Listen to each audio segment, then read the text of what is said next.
Bueno, bienvenidos a todos, gracias por conectarse y por sumarse a la lectura junto con nosotros del Bhagavad Gita. Estamos en el espacio Govinda, este espacio es el espacio de Hare Krishna Mar del Plata. Como siempre le decimos, nosotros muy agradecidos que nos den la posibilidad de abrir este espacio, las puertas del lugar. De facilitarlo. Para nosotros poder reunirnos y leer el Bhagavad Gita. Así que bueno, quien quiera y quien se quiera sumar a dar alguna donación, siempre bienvenida. Me piden la información, puede ser cuenta DNI, efectivo, como ustedes quieran. Todo es para espacio Govinda. No nada para nosotros, eso quede claro. Sí, nosotros estamos haciendo un servicio que ojalá a todos nos sume. Bueno, comenzamos con la invocación en el día de hoy. Si quieren pueden juntar sus palmas o simplemente escuchan lo que damos. Básicamente estamos invocando al Señor y ojalá también pidiendo auspiciosidad para este encuentro. Cantamos Om Namo Bhagavate Vasudevaya 3 veces. Juntos, inhalamos. Om Namo Bhagavate Vasudevaya. Om Namo Bhagavate Vasudevaya. Om Namo Bhagavate Vasudevaya.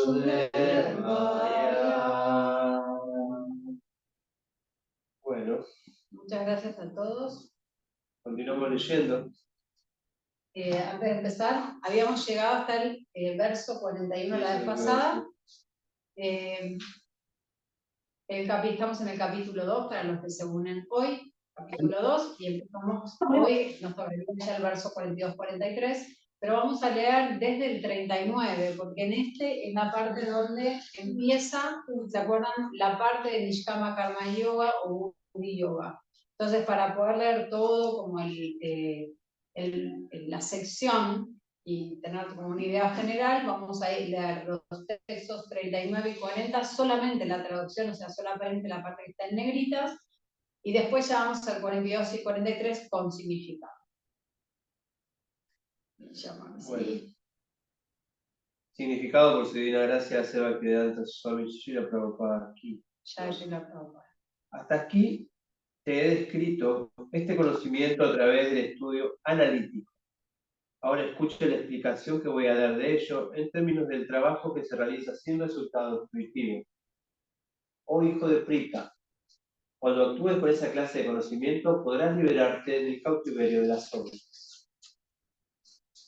Texto 40. En este esfuerzo no hay pérdida ni disminución alguna, y un pequeño adelanto en esta senda puede protegernos a uno del peligro más temible de todos. Texto 42. Aquellos que están en este sendero son muy resueltos, y su objetivo es uno. Oh amado hijo de los Kuru, la inteligencia de los irresolutos tiene innumerables ramificaciones. Bueno, hasta acá leímos los que estaban de la semana pasada. Ahora comenzamos con el texto 42-43 y su significado. Hombres de escaso conocimiento se apegan mucho a las floridas palabras de los Vedas, que recomiendan diversas actividades fructivas en aras de la elevación a los planetas celestiales. La consiguiente buena cuna, poder, etc., como ellos están deseosos de disfrutar de los sentidos y de tener una vida opulenta, dicen que eso es todo lo que hay. La mayoría de las personas no son muy inteligentes y debido a su ignorancia están sumamente apegadas a las actividades fructivas que se recomiendan en las porciones Karma Kanda de los Vedas. Ellas solo quieren proposiciones de complacencia sensual para disfrutar de la vida en el cielo, en donde el vino y las mujeres son accesibles y la opulencia material es muy común. En los Vedas se recomiendan muchos sacrificios para elevarse a los planetas celestiales, especialmente los sacrificios de Otístoma. En efecto, se afirma que todo aquel que desee elevarse a los planetas celestiales debe ejecutar esos sacrificios. Y hombres con escaso acopio de conocimiento creen que ese es todo el propósito de la sabiduría védica. A esas personas inexpertas les resulta muy difícil situarse en el plano de la acción decidida del proceso de conciencia de Krishna. Así como los necios están apegados a las flores de los árboles venenosos y no conocen el resultado de semejante atracción, asimismo, a hombres carentes de iluminación los atrae dicha opulencia celestial y el disfrute sexual que se deriva de ella. En la sección Karma Kanda de los Vedas se dice, en otras palabras, aquellos que llevan a cabo las penitencias de los 4 meses son merecedores de tomar las bebidas Soma Rasa, volviéndose inmortales y felices para siempre. Incluso en la tierra hay quienes están muy ansiosos de ingerir Soma Rasa, con objeto de volverse fuertes y aptos para disfrutar de los goces de los sentidos. Esa clase de personas no tienen fe alguna en el proceso de liberarse del cautiverio material y están muy apegadas a las pomposas ceremonias de los sacrificios médicos. Dichas personas son por lo general sensuales y solo quieren los placeres celestiales de la vida. Se sabe que hay jardines denominados Nandana Kanana, en los que hay buenas oportunidades de asociarse con mujeres hermosas y angelicales y de tener una profusa cantidad de vino Soma Rosa. Semejante felicidad corporal es, sin duda, sensual. Por consiguiente, existen aquellos que están únicamente apegados a esa felicidad material y temporal, como amos del mundo material. ¿Alguna pregunta sobre este texto? Yo quería aclarar algo acá, cuando habla de las palabras floridas, las floridas palabras de los Vedas, que acá en un momento Srila Prabhupada da una definición que la veo muy acertada. Dice, esa clase de personas no tienen fe alguna en el proceso de liberarse del cautiverio material y están muy apegadas a las pomposas ceremonias de los sacrificios védicos. Como se refiere a eso, a los sacrificios védicos, ¿no? Que uno hacía para conseguir algún objeto material, un beneficio material. De eso habla de apegarse a las floridas palabras de los Vedas. Bueno, eso sería la relación. Texto 44.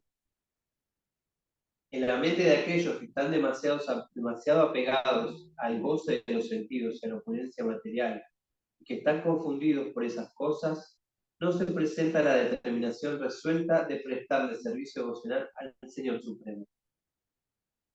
Samadhi significa mente fija. El diccionario védico, la Nirukti, dice, se llama Samadhi al estado que se alcanza cuando la mente se concentra en la comprensión del ser.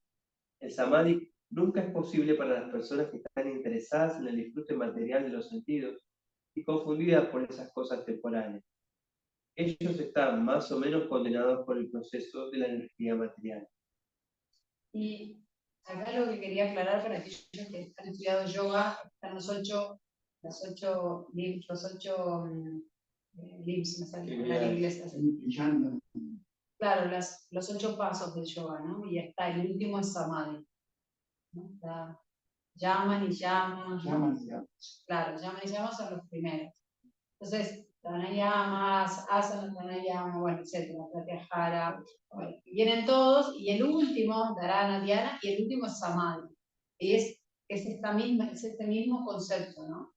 O sea, acá está muy, muy linda la explicación que dice, se llama Samadhi al estado que se alcanza cuando la mente se concentra en la comprensión del ser. Y cuando vemos los Yoga Sutras de Patanjali, él empieza diciendo, bueno, ¿cómo hacemos para controlar las oscilaciones de la mente?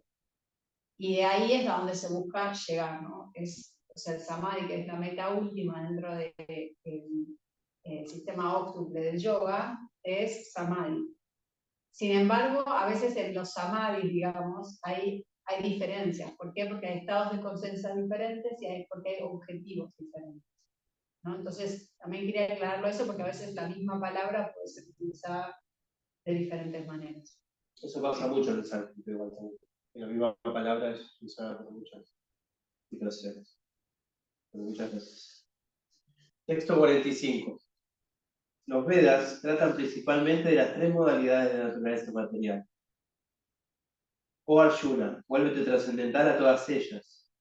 Libérate de todas las dualidades y de todas las ansiedades que proceden del anhelo de ganancia y seguridad.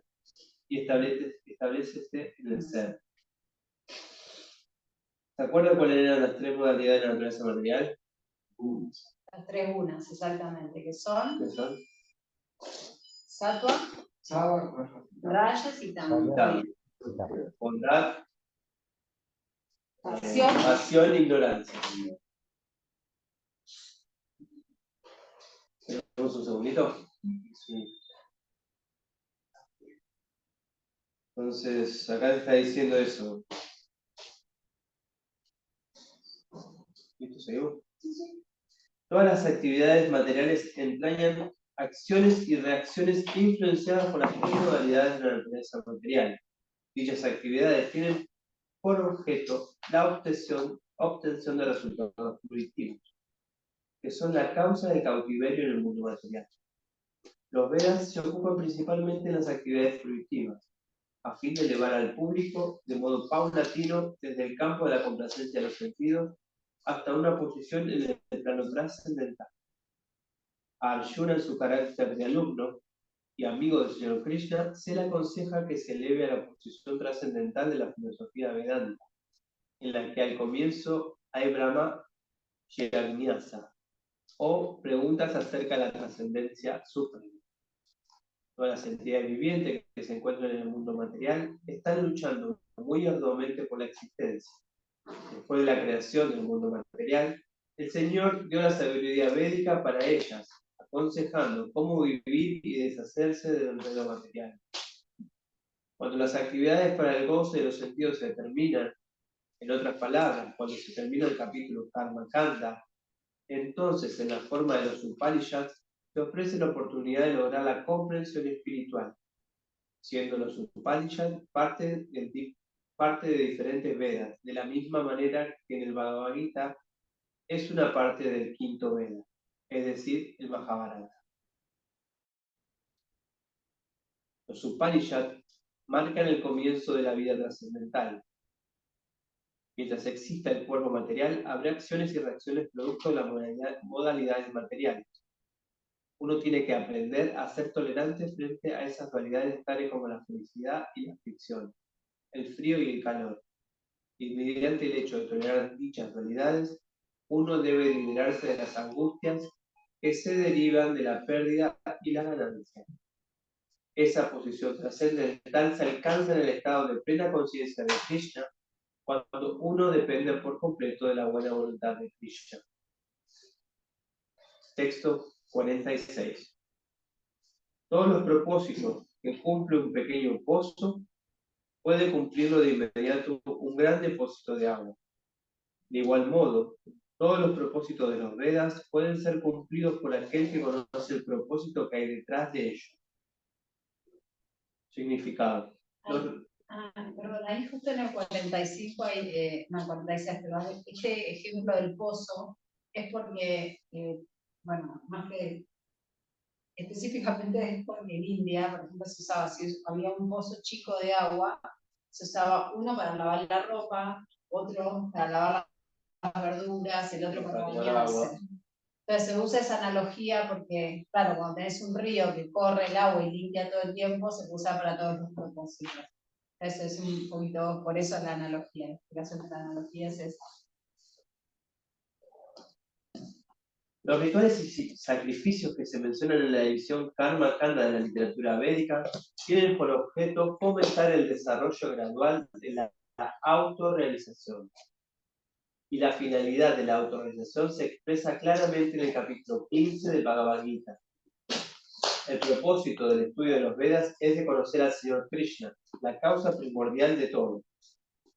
Así pues, autorrealización significa comprender a Krishna y la relación eterna que uno tiene con él.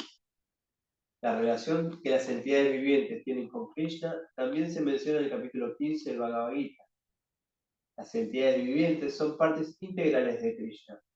Por lo tanto, que la entidad viviente individual reviva su conciencia de Krishna constituye la máxima etapa de la perfección del conocimiento védico. Eso se confirma en el Srimad Bhagavatam 3.33.7, de la siguiente manera. Oh mi Señor, la persona que canta tu santo nombre, aunque haya nacido en una familia baja, tal como la de un chándala, persona que come perros, se encuentra en el plano máximo de la autorrealización.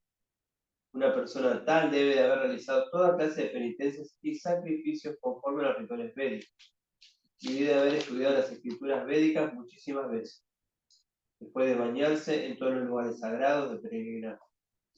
Se considera que una persona como esa es el mejor miembro de la familia Atya.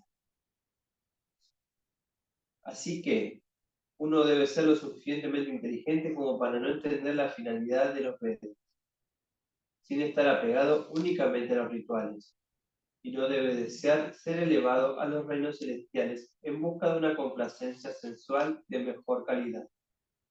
No es posible que un hombre común de esa época siga todas las reglas. De esta época. No es posible que un hombre común de esta época siga todas las reglas y regulaciones de los rituales médicos, ni tampoco es posible estudiar a fondo el Vedanta y los Upanishads. Ejecutar las órdenes de los Vedas requiere de mucho tiempo, energía, conocimiento y recursos. Ello a duras penas es posible en esta era. La mejor finalidad de la cultura védica se cumple, no obstante, mediante el canto del santo nombre del Señor, tal como lo recomienda el Señor Chaitanya, el Redentor de todas las almas caídas. Cuando Prayakashananda Saraswati, un gran erudito védico, le preguntó al Señor Chaitanya que por qué estaba cantando el santo nombre del Señor como un sentimental en vez de estudiar la filosofía Vedanta, el Señor le respondió que su maestro espiritual había concluido que él era un gran tonto y que por ello le había pedido que cantara el santo nombre del Señor Krishna. Él lo hizo, y eso lo puso en un estado de éxtasis tal que parecía haberse vuelto loco. En esta era de Kali, la mayor parte de la población es tonta y no está debidamente educada para entender la filosofía Vedanta. La mejor finalidad de la filosofía Vedanta se cumple al cantar sin ofensas el santo nombre del Señor. El Vedanta es la última palabra en sabiduría védica, y el Señor Krishna es el autor y conocedor de la filosofía Vedanta. El vedantista más elevado de todos es la gran alma que encuentra placer en cantar el santo nombre del Señor.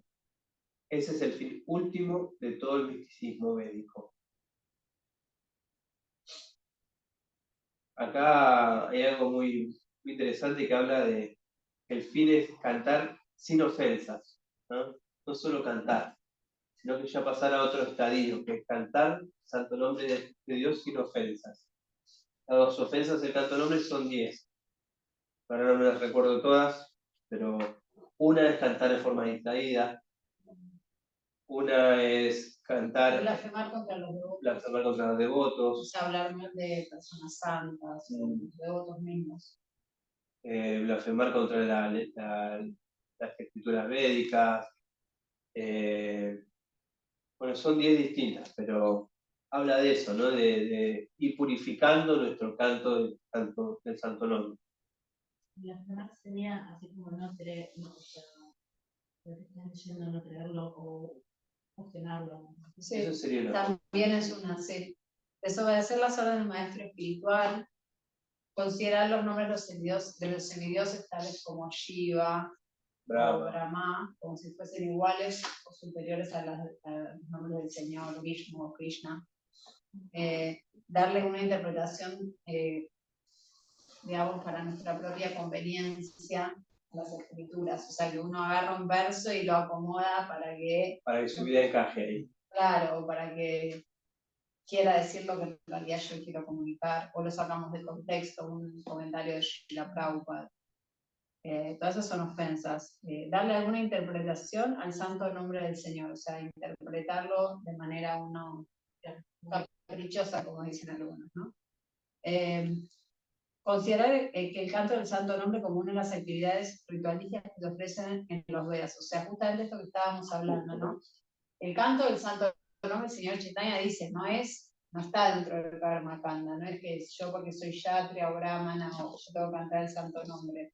Y de hecho él dice, no, yo lo hago porque mi maestro espiritual me dijo, yo soy un tonto. Lo único que puedo hacer para liberarme, para llegar a Krishna, es cantar el santo nombre. Pero después, Srila Prabhupada nos dice, bueno, pero todos somos tontos. Estamos en la misma que el señor Chaitanya, que era ella mismo, que nos dice eso, ¿no? Y después que una predicar a personas carentes de fe, esta es muy importante, porque es una ofensa que es muy fácil de hacer. A veces nosotros queremos predicarle a personas que no tienen Por fe. entusiasmo mismo, ¿no? Claro, estamos entusiasmados, lo que nosotros vivenciamos o algo que nos contaron o que leímos tiene mucho sentido, se lo quiero contar a todo el mundo, ya está, esta es la posta, ¿no? Y no todo el mundo está listo para recibirlo. Y entonces pueden cometer ofensas, pueden... Que le va a venir muy mal a esa persona misma, porque está cometiendo una ofensa exactamente contra el santo nombre o contra Krishna mismo, ¿no? Y una analogía que se usa a veces es como darle perlas a los chanchos, porque la persona, el chancho no está preparado en su estado actual para recibir las perlas. Si yo te las doy a vos, Nati es una cosa, pero si las doy a un chancho es otra. Él no está listo para entender qué son las perlas. Entonces, ¿qué va a hacer? Va a intentar comérselas. Entonces, no porque la persona sea un chancho, no es esa sino la persona no está preparada para recibir ese conocimiento en ese momento. Quizás más adelante, quizás le pase algo que le dé la oportunidad de entenderlo, de verlo, y si no es en esta vida, por ahí más adelante. Entonces uno tiene que ser muy cuidadoso con quien comparte. Nosotros tenemos que ser cuidadosos que tenemos el conocimiento. Bueno, y la última creo que es la primera que dijiste, no tener plena fe en el canto del santo nombre, mantener apegos materiales aún después de haber recibido muchas instrucciones al respecto. Eso también es muy difícil. Muy difícil. Esto es, siempre que hablamos acá no es que yo solo tenemos resuelto nada, es algo para ir practicando, ¿no? Para entrar más en los procesos. Cuando uno tiene conocimiento, uno puede entrar más en el proceso. Entonces está bueno tenerlos en cuenta. Si quieren después, cuando llego a casa, los busco y los comparto por el grupo. Bueno. Hay una cosa importante, ¿no? Que como dijo antes de acá, estos conocimientos son para mí. Es muy difícil para los que nosotros podamos comprender todo esto de la filosofía oriental. No es difícil, por ejemplo, allá el maestro recibía. Acá Francisco nos está compartiendo la diferencia y trae lo difícil que es a veces recibir el conocimiento. Este conocimiento, Francisco está diciendo que es como más preparado para una mentalidad más occidental y oriental que occidental. Entonces, para nosotros entender todos estos conocimientos es más difícil. Eso es lo que decíamos. Y nos cuesta, y por eso a veces estamos en errores. Eso, por ejemplo, muy bueno, creo que hay siempre repetir el nombre de por eso ¿Por eso qué, perdón? lo instituyeron. Ah, sí, por eso está instituido. Porque es más fácil para nosotros. Claro, Francisco está confirmando lo que dijo el señor Chaitanya, que somos unos tontos del único es cantar el santo nombre. Pero nosotros que decimos tonto puede ser que uno especie, ¿no es? No. Claro, acá Francisco dice que ser tonto no es una ofensa, porque alguien se lo pueda tomar como una ofensa, sino que es como uno es un poco ignorante, y desde el punto de vista espiritual, yo me considero ignorante, yo sigo aprendiendo. Ignorante, pero tampoco soy nada mal el término ignorante. Ignorante es no conocimiento, nada más. Sí, ignorante es sin conocimiento. Y lo que quiero agregar es que está bueno, viendo el otro lado, que tenemos la misericordia de poder tener el santo nombre. Ah, claro. Más allá que seamos tontos, que seamos de Occidente, gracias a Srila Prabhupada, tenemos la misericordia de poder estar leyendo el Bhagavad Gita y estar cantando en Hare Krishna. Y gracias a que vino el señor Chaitanya, y estamos en esta era, porque en otra era era otra la situación. Claro, que a veces no se comprende, porque repetimos como lo nada más, pero no es profundo. No es algo así nada más, no, se da el corazón cuando uno hace Krishna. Si no, no tiene ningún sentido. Son procesos muy largos, son procesos Claro. que son de la vida eterna. O sea, la vida misma nos va a llevar el proceso. Claro, No eso- podemos pensar que en 6 meses ya estoy liberado. no. Hay que tener conciencia de eso. ¿Usted cuánto hace yo hace 30 años? Por eso, Y vos. todavía ya soy un tonto, no sé nada, ¿no? Pero estamos intentando, eso es importante. Eso, yo creo, la gran virtud es poder Continuar. tratar de estar Continuar y buscar, encontrarle el sabor. claro. El sabor y poner nuestro amor tanto en el canto como en cualquier servicio que podamos el hacer. servicio. Y tampoco, bueno, lo importante es la repetición permanente, ¿no? O sea, yo no voy a dejar de leer acá y dejo de leer, no, yo lo leo todos los días. Me tomo un capítulo por día. Francisco dice que lee el Bhagavad Gita todos los días y lee un capítulo por día. No es. Pero está bueno para que Pero yo- inspire. Para que nos inspires. Claro, lo hago yo como que lo siento. Con tu No, práctica. no porque así ni nada, ni lo voy diciendo por ahí ni nada. Ahí hace muy bien. Está en la repetición, está el verdadero conocimiento. Pero está bueno compartir lo que nos hace bien. Sí, gracias por compartirlo. Está bueno compartir lo que nos hace bien. Y está muy bueno que lo compartan, porque uno se entusiasma y se ve que se puede. A veces en la cabeza dice, no voy a poder leer todos los días un capítulo. Sí. Se puede. ¿Y qué responde? ¿Qué dice Krishna entonces? Tú tienes derecho a desempeñar tu deber por escrito, mas no a los frutos de la acción. Claro. Nunca consideres que era la causa de los resultados de tus actividades y jamás te apegues a no cumplir con tu deber.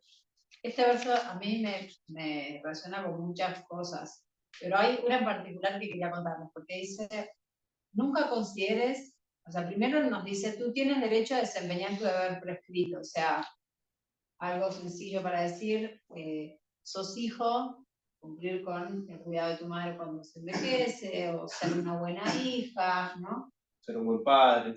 Claro. Entonces vos tenés el derecho a desempeñar tu deber prescrito. Tampoco te dice acá tu obligación, pero bueno, es tu deber. Tenés tu derecho, dice acá. Pero no a los frutos que eso te traiga o no, más allá de la relación que termines teniendo. Por ejemplo, en este caso, el ejemplo que pusimos con tu mamá. Después dice, nunca consideres que eres la causa de los resultados de tus actividades. O sea, que tú no eres el que causó lo que recibiste. Entonces ahí hay una analogía, bueno, un cuento que no me pude acordar hoy de quién lo escuché, pero que dice lo siguiente. Hay un padre que tiene unas pesas, ¿no? Las pone en su... Tiene un gimnasito en su casa. Claro, y tiene unas pesas en una de estas barras. ¿Sí? La tiene puesta, pero la tiene bajita, porque es de banco, o sea, es bajita. Y viene su niño, de 5 años, y dice, ¡ay, yo la voy a levantar! Y entonces el papá lo ve, y se va por atrás sin que el niño lo vea.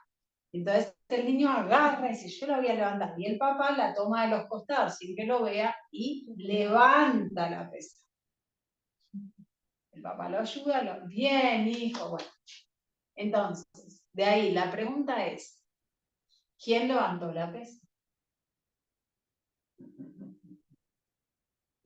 Pueden contestar lo que les parezca. Entonces, acá Nati dice entre los dos, pero el niño ¿qué hizo? No. La tocó nomás. Y porque si el niño no hubiese querido, Exacto, Cristian le pegó. Entonces Cristian dice, el niño tuvo la intención, él puso la intención, la idea de querer hacerlo. Si él no hubiera querido, la pesa nunca se hubiera levantado, porque Y el padre lo hubiese hecho nada. no estaba en esas.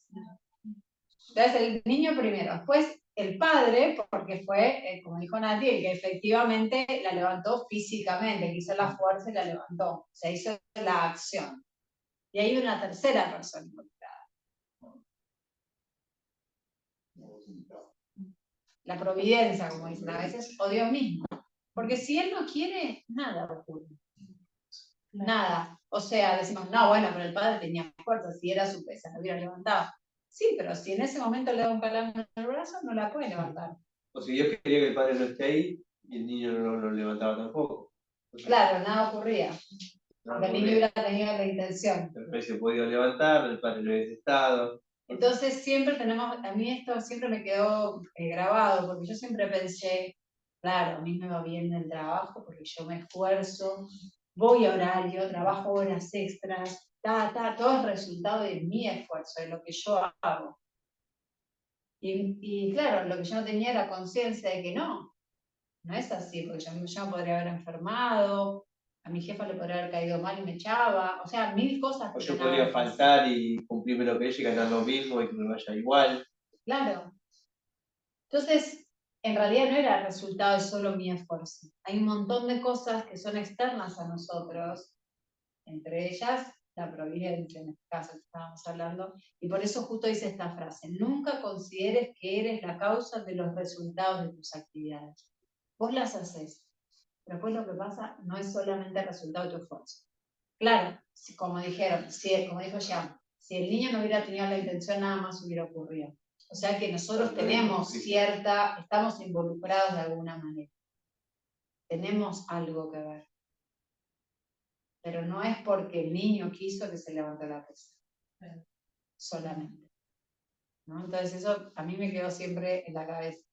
Para que uno también sepa dónde ubicarse. A veces uno que se siente culpable porque pasan estas cosas, ¿no? También, o sea, Cuando pasan cosas malas uno se siente culpable. y tampoco es así. Es como que pasa porque tiene que suceder y nada, uno se lo puede. Claro. Y además hay que aceptar. Sí, alguien baja del auto, deja la cartera dentro del auto y no pasa nada. Y a otros le rompen el vidrio y le roban la cartera. Misma acción, dos resultados diferentes. Sí. Eso no ocurría cuando se escribió la ley para el coche. No había coche. No, ahí tenían directamente naves. Bueno, y jamás te apegues, por último, jamás te apegues a no cumplir con tu deber. Eso es importante, ¿no? No te apegues a, bueno, no, yo tuve un hijo, pero no, en este momento no me viene bien. La verdad, me encanta salir con mis amigas, mejor se lo doy a mi mamá que lo cuide y yo me voy de parranda con mis amigas. Sí, o tuve un hijo y me borro, o tengo un papá y no lo cuido, o tengo un negocio y no lo cuido. Entonces, tenemos que, digamos que quiere decir, hágase cargo de lo que tiene que hacer. Sí. Sí. Bien, ahora sí, significado. Significado. Aquí se consideran tres cosas: los deberes prescritos, el trabajo caprichoso y la inacción. Los deberes prescritos son actividades que se estipulan en función de las modalidades de la naturaleza material que uno ha adquirido. El trabajo caprichoso significa acciones que no están sancionadas por la autoridad. E inacción significa no realizar los deberes que uno tenga prescritos.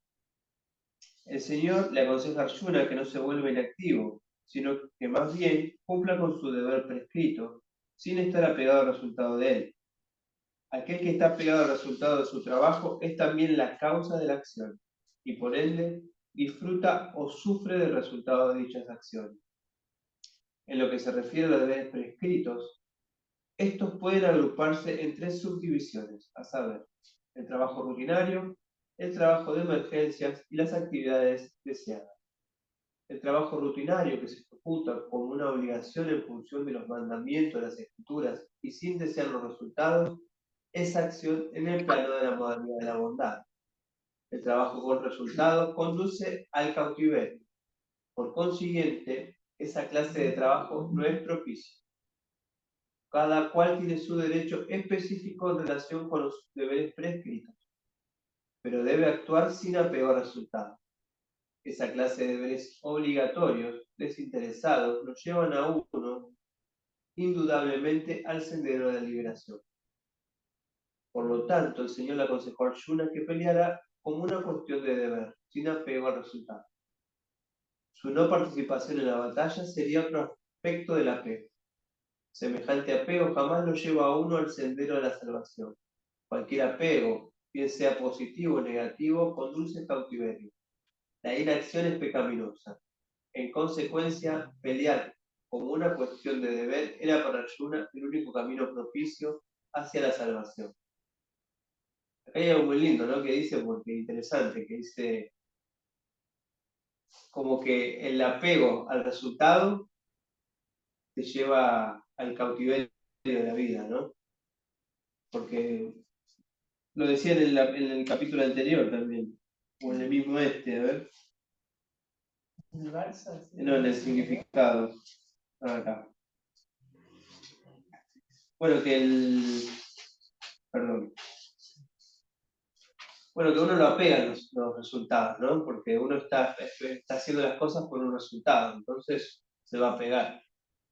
Y eso no es el camino que tenemos que buscar. Uno tiene que hacerlo porque es su deber. Y como decía Gemalata antes, no somos la causa tampoco de ese resultado. Pero acá hay algo que me pareció interesante de la felicidad o la aflicción, ¿no? O sea,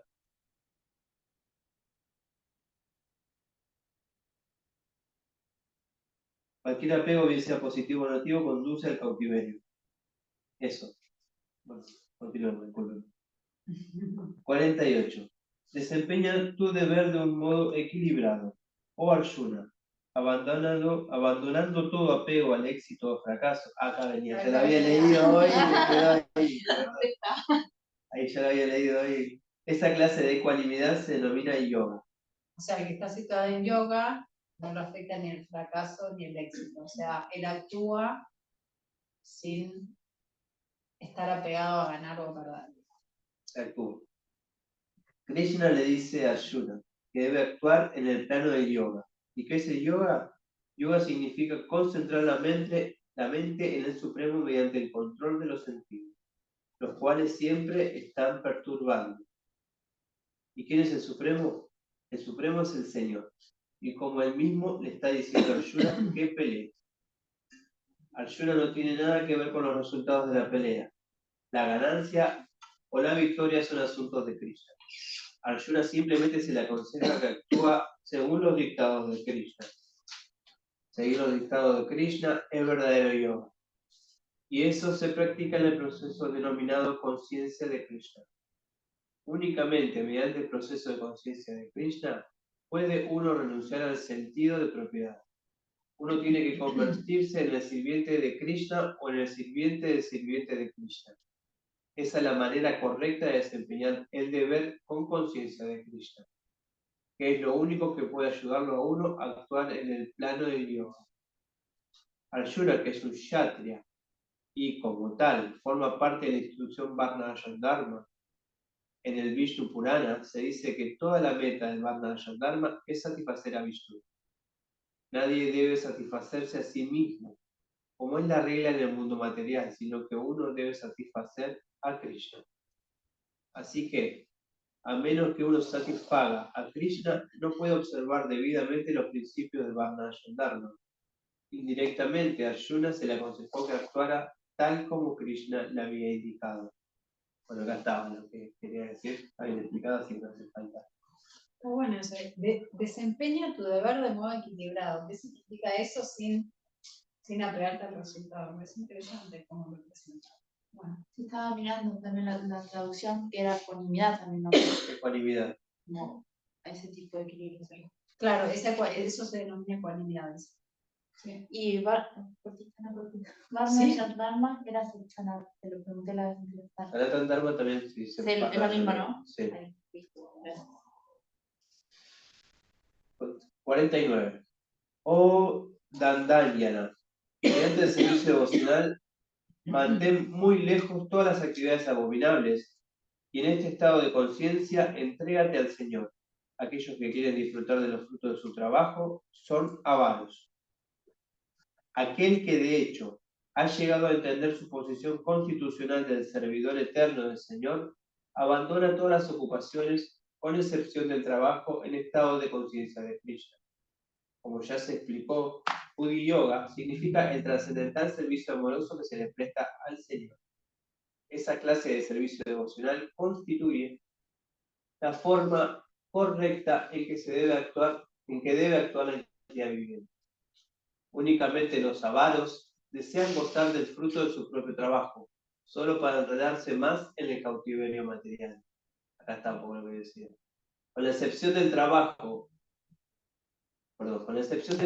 en el estado de conciencia de Krishna, todas las actividades son abominables, porque atan continuamente al ejecutor al ciclo de nacimiento y muerte.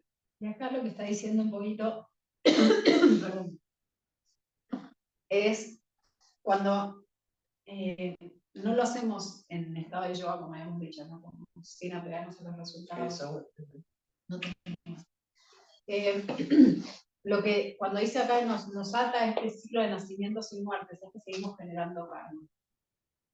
Y una vez una profe de nosotros nos dijo, porque a veces decimos, ¿tiene buen karma o mal karma? Pero en realidad es karma. No es que es bueno o es malo, es karma. Nosotros porque decimos, no, prefiero tener plata que no tener, entonces es buen karma. Pero en realidad todos los karmas nos aferran al mundo material. Por eso es malo generar karma. Entonces acá lo que está diciendo es, mientras vos no ofrezcas los resultados de tu acción, seguís generando karma. ¿Y qué significa eso? Que seguimos generando razones para volver a este mundo material. Tenemos que saldar cuentas, por así decirlo, ¿sí? Entonces tenemos que seguir viniendo acá y seguimos enredados en esta rueda que se llama la rueda del samsara, de nacimientos y muertes. Y toda actividad se puede ofrecer. Toda actividad. ¿Y cómo? ¿Cómo se ofrece? Bueno, Sí, pero yo estaba así, mordiéndome para no preguntar. Natalia pregunta Gracias. cómo toda actividad se puede ofrecer. Y hoy justo hablamos de eso, porque también pensamos que uno cuando trabaja tiene que pensar en hacerlo mejor, no en pensar lo que voy a ganar. Esa es la mentalidad que tenemos que tener. Tengo que hacer mi mejor esfuerzo en este trabajo. No cuánto voy a ganar. Después el resultado va a venir. Y una vez que tenemos el resultado. Yo en una época daba clases de yoga donación.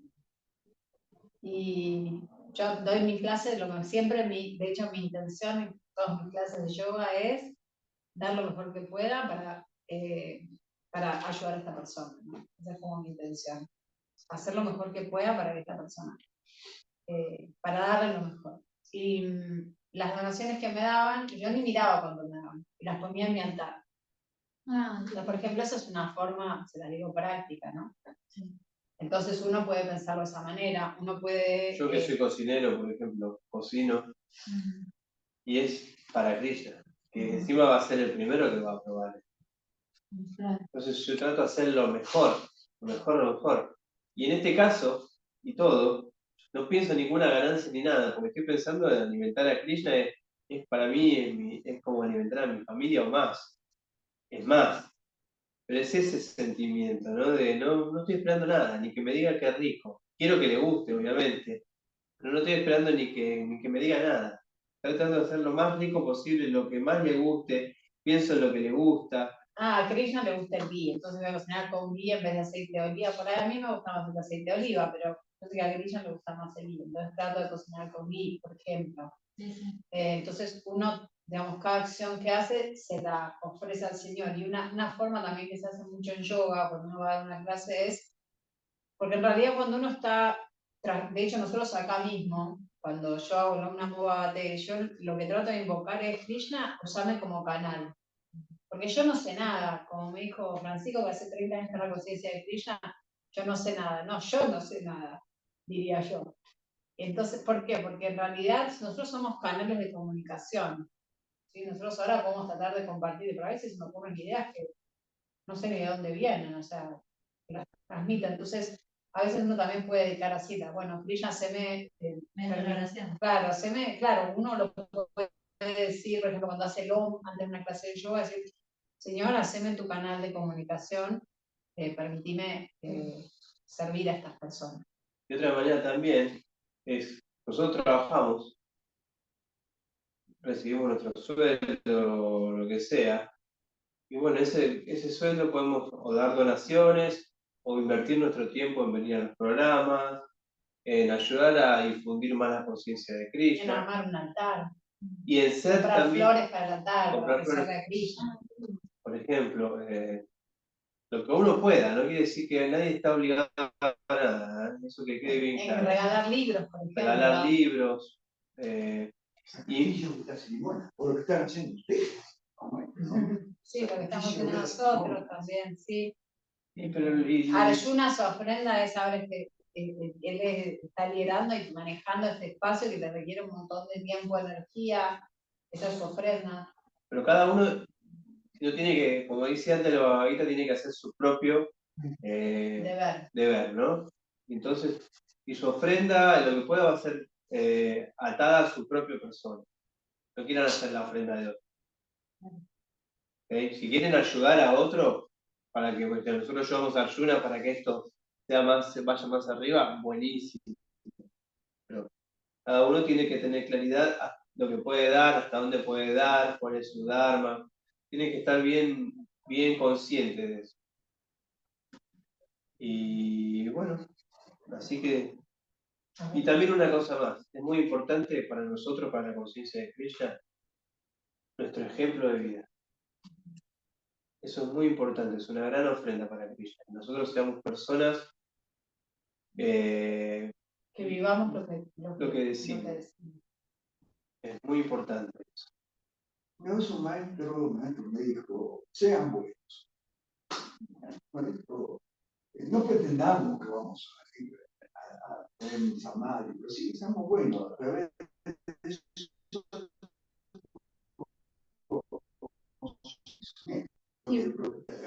No colaboremos, colaboremos. no hagamos cosas indebidas.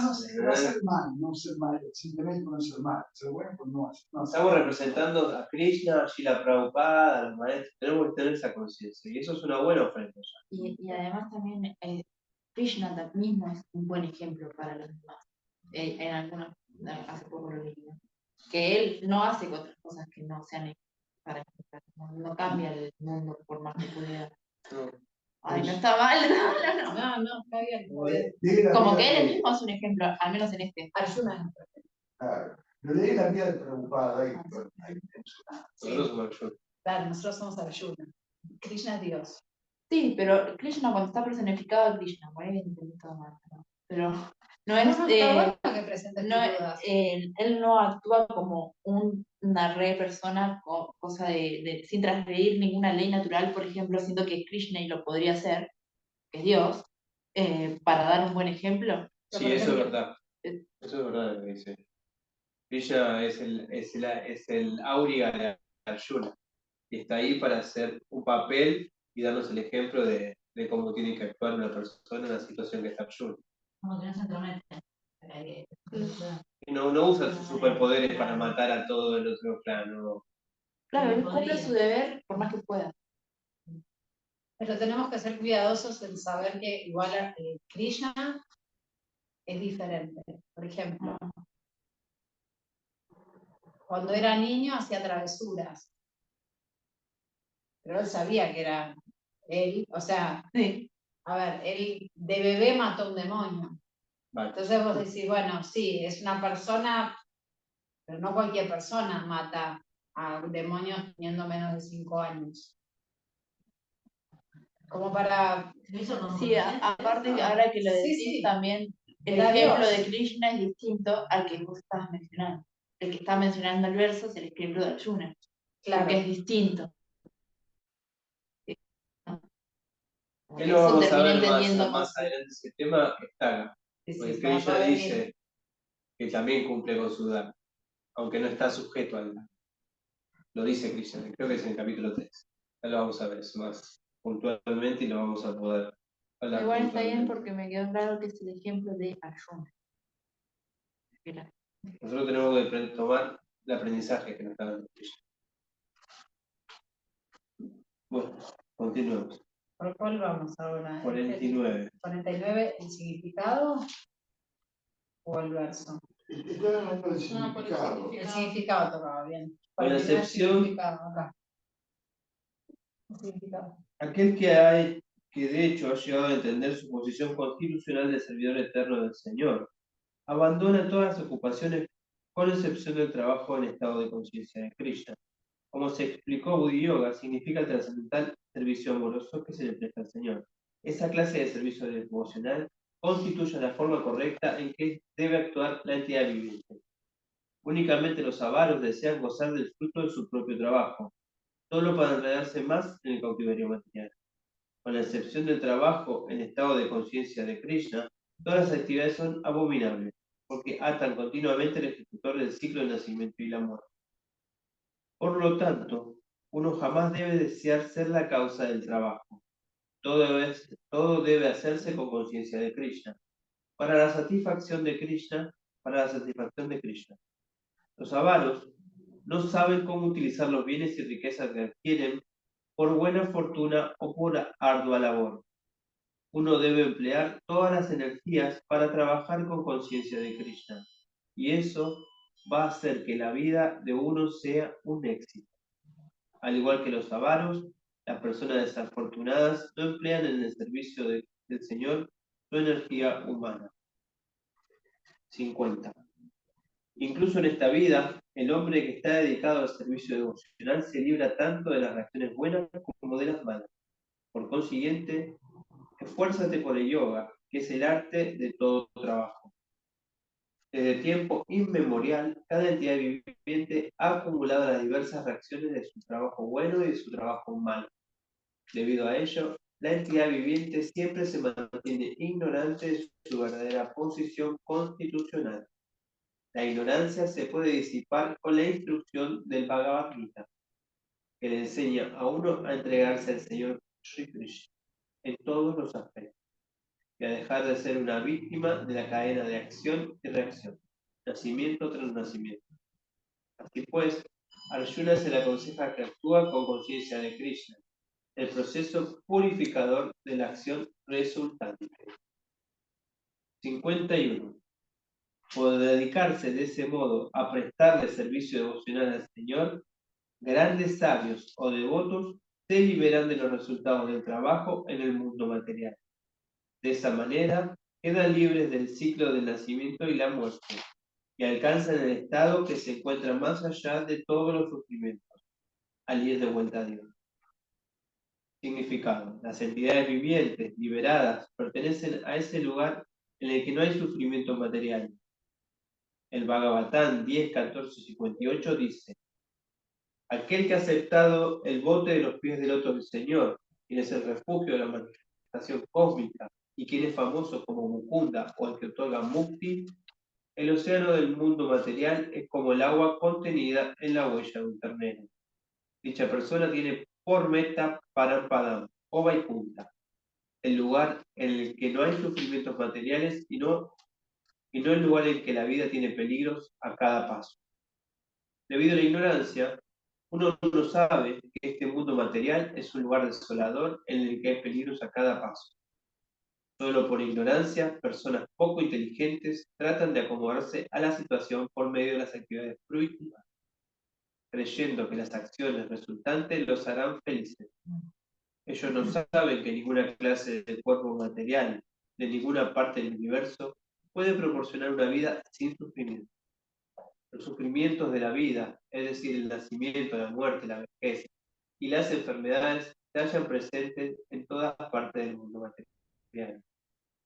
Pero aquel que entiende su verdadera posición constitucional, que es la de ser el servidor eterno del Señor, y conoce, por ende, la posición de la personalidad de Dios, se dedica al trascendental servicio amoroso del Señor. En consecuencia, se vuelve apto para entrar en los planetas Vaikunta, en los que ni hay una vida material desoladora ni existe la influencia del tiempo y la muerte. Conocer la posición constitucional de uno significa conocer también la posición sublime del Señor. Aquel que comete el error de creer que la posición de la entidad viviente y del Señor se halla en el mismo nivel, ha de saberse que está viviendo oscura, y por lo tanto es incapaz de dedicarse al servicio devocional del Señor. él mismo se convierta en Señor y prepara así el camino hacia la repetición del nacimiento y la muerte. Pero aquel que, entendiendo que su posición es la de servir, pasa a ocuparse del servicio del Señor. Se vuelve de inmediato merecedor de ir a Vaikuntha Loka. El servicio por la causa del Señor se denomina Karma Yoga o Buddhi Yoga, o, en otras palabras más sencillas, servicio devocional al Señor. Interesante, ¿no? Es buscar encontrar su posición, de reconocernos en nuestra posición. Cuando nosotros encontramos reconocer nuestra posición, se nos hace más fácil el camino. 52.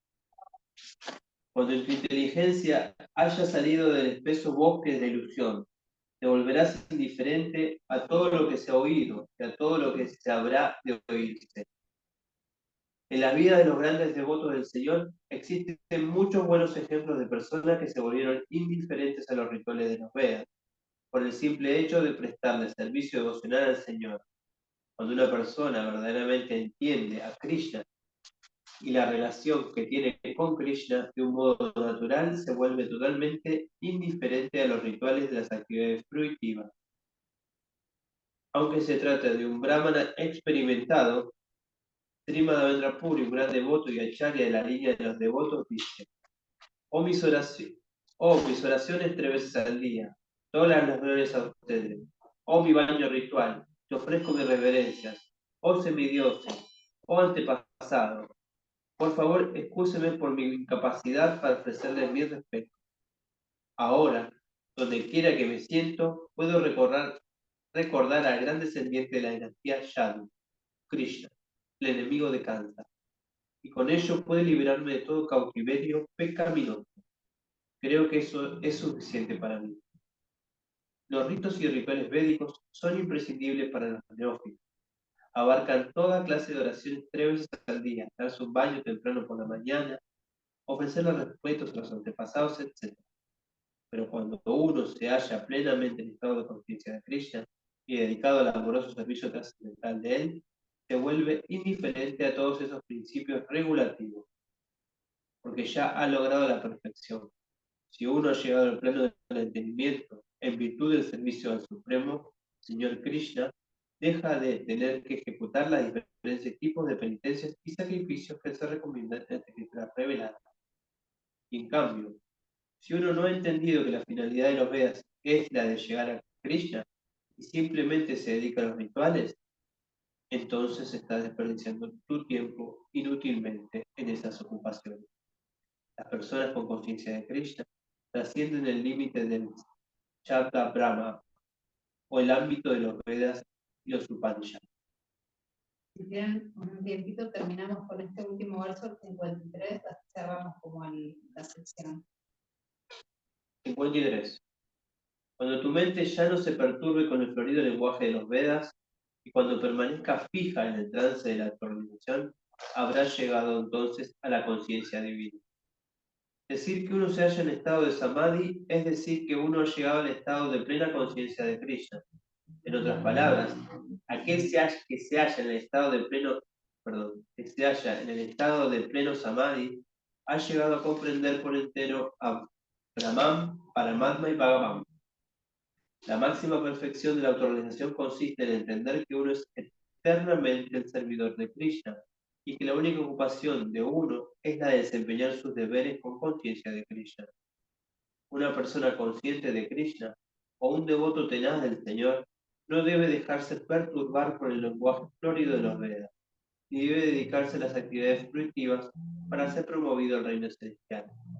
En el proceso de conciencia de Krishna, uno se pone en contacto directo con Krishna y por ende, en ese estado trascendental se pueden entender las indicaciones de Krishna. Mediante esa clase de actividades, es seguro que uno logrará los resultados y adquirirá conocimiento concluyente. Uno solo tiene que cumplir las órdenes de Krishna o de su representante, el maestro espiritual. ¿Alguna duda, pregunta? ¿Cómo empezó con el florido lenguaje de los Vedas y terminó con el florido lenguaje de los Vedas? Y unos aplausos también. Los aplausos. ¿Alguna pregunta de los que están online? ¿Quieren hacer algún comentario o algo que les haya resultado interesante de la lectura de hoy? Pueden abrir sus micrófonos. No lo tienen que hacer, pero si quieren. Hola, Gemma, hola a todos. Hola, Margarita, ¿cómo estás? ¿Cómo andan? Bueno, Bien, contanos. me gustó muchísimo la clase de hoy y me pareció súper interesante. Además, bueno, las presentaciones de los compañeros también ayudan un montón. Así que, bueno, nada, les quería decir eso. Y que, bueno, lo que extraño es estar presencial. Buenísimo, muchas gracias, Celeste, por tu comentario. Qué muy buenas las preguntas y los comentarios de los compañeros. Por favor. Acá dice Lucía, gracias a todos por compartir la lectura, nos vemos la próxima.